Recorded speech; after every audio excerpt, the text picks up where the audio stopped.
Welcome to our channel Legal Aspirants. Today we are going to learn about res geste, Section 6 of Indian Evidence Act. We are going to read detailed explanation of provision of Section 6 of Indian Evidence Act, as well as meaning of res geste and exception to hearsay, and reference cases relating to res geste.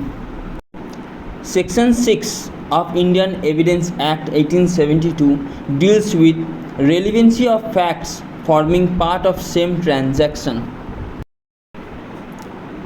Section 6 of Indian Evidence Act states that facts which, though not in issue, are so connected with the fact in issue as to form a part of same transaction are relevant.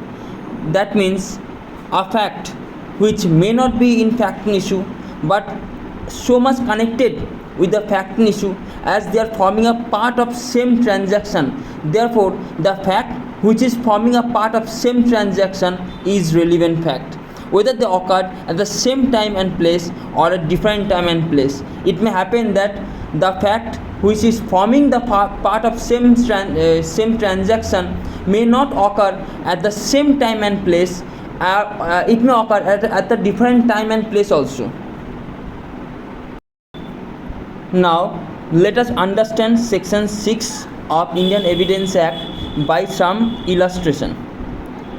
The first illustration: A is accused of murder of B by beating him.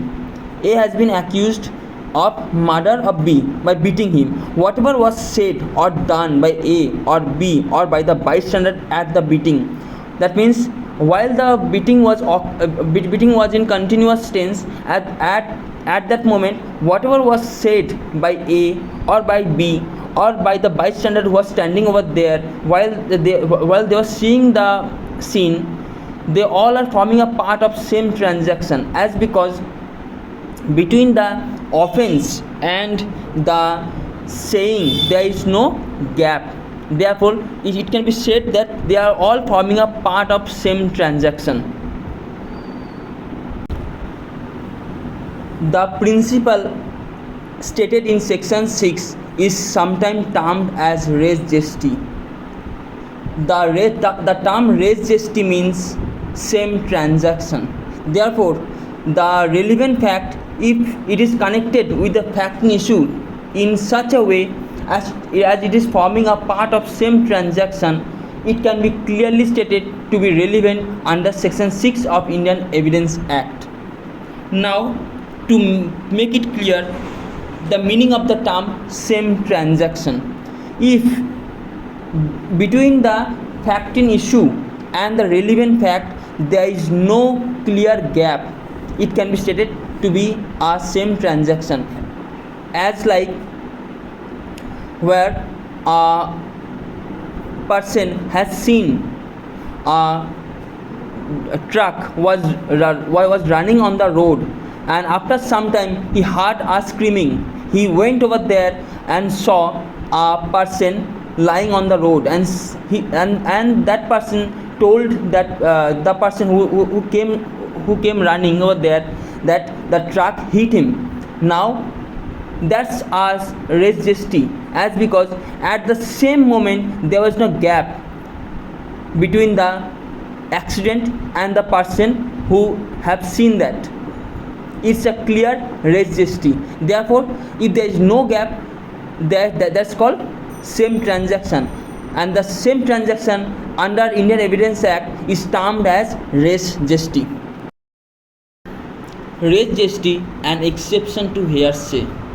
In hearsay, hearsay means where a person who himself haven't heard, but someone who has heard an offense occurring, he has told to someone, that is called hearsay evidence. As like B have seen murder of C.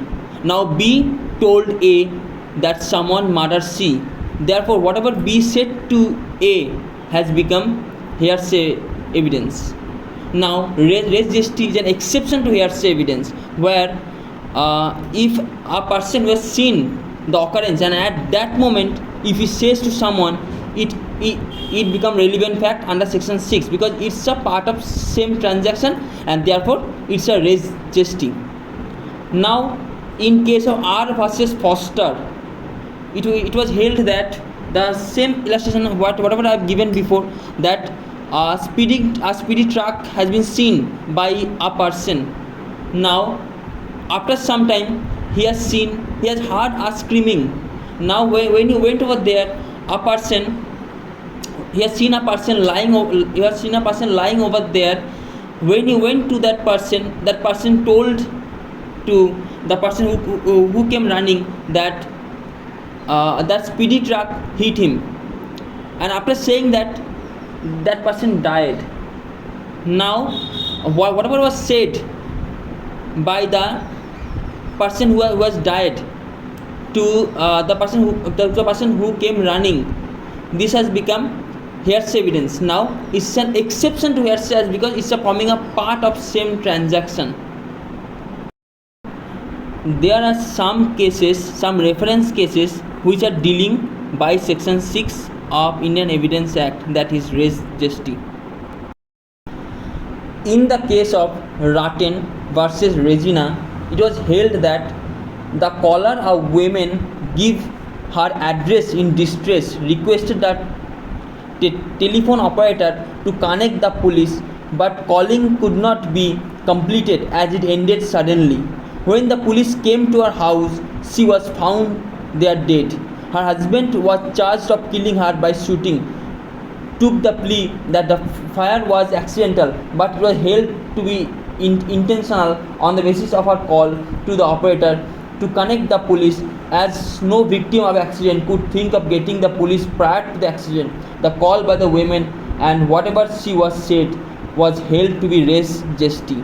That means, as the woman, while at the time of getting shot by her husband, at that moment she has tried to get in touch with the police officer, and it was stated that in the trial the husband has pleaded that it was accidentally he shoot her wife, he shoot his wife, but it can be observed that it's fully intentional, as because at the moment of getting shot, every victim will try to get escape rather than to call a police officer, and therefore on this basis it is clear that it's a clear same transaction, and therefore under Indian Evidence Act it is relevant under section 6 as because it is a res gesti. In the case of R versus Christie, a statement made by a young boy to his mother shortly after incident assault on him by the offender was held not to be res gesti, as it being so separate by the time and circumstance could not be said to be a part of same transaction. Therefore, as the assault and the saying to his mother, there is a big gap, and therefore it cannot be stated to be in a form of same transaction, and therefore it is not a part of res gesti. In the case of state of Andhra Pradesh versus Panna Satyanarayan, the accused murdered his wife and daughter. The father of the deceased wife stated that father of accused told him on telephone that his son had killed the deceased.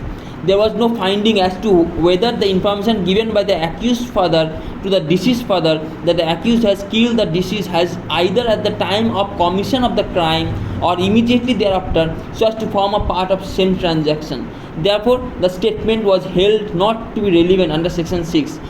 Under this section, it states that as it is uncertain at what time the accused father informed the deceased father that his son has killed his wife and daughter, it cannot be ascertained at the time when the incident occurred or after the incident occurred. Therefore, it may happen that there is a big gap, or it may happen there is no gap, and therefore as it is uncertain, therefore it cannot be form a part of same transaction, and therefore is not relevant under section 6 of Indian Evidence Act.